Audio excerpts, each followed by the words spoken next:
expected to return. Now, it's arguably Dylan Thomas's most famous work. Under Milk Wood was first broadcast 60 years ago and quickly became a classic.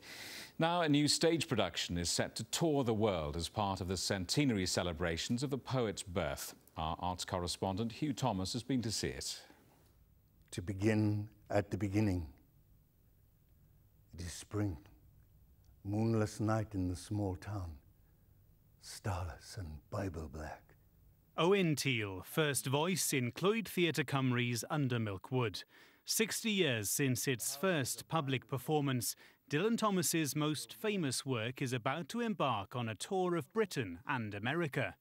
Set in the fictional Welsh town of Llaregib, it charts the lives of its quirky inhabitants. It's very much about a very specific small community and people, and it's very honestly written about that. But because we're all humans, surely then that should translate that everybody feels the same thing. And I think the piece does that, as you say. It may be at first a little strange when we go to America for people to actually understand what we're saying. But I think that they'll get it. In its opening run, it's already had 5-star reviews, something of a relief for the cast, who have taken on a classic. The houses are blind as moles, though moles see fine tonight in the snouting village. Richard Burton made the play his own when he read first voice in the very first broadcast of Under Milk Wood.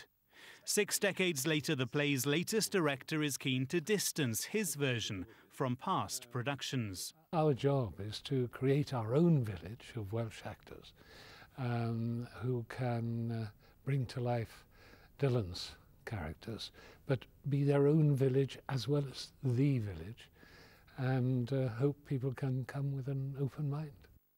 Where you get that hair from?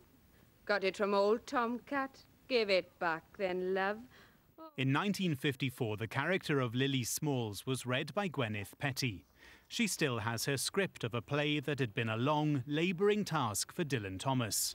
And she credits the BBC's producer, Douglas Cleverden, with securing a final draft from the elusive poet. It was he, and only he, who got that finished, because it was he, Douglas Cleverden actually, who locked Dylan Thomas in the library of Broadcasting House overnight to get him to finish it. Listen, time passes. As the world marks Dylan Thomas's centenary this year, Under Milk Wood bursts into life again and will sit at the heart of the celebrations. The weather forecast for Wales now starts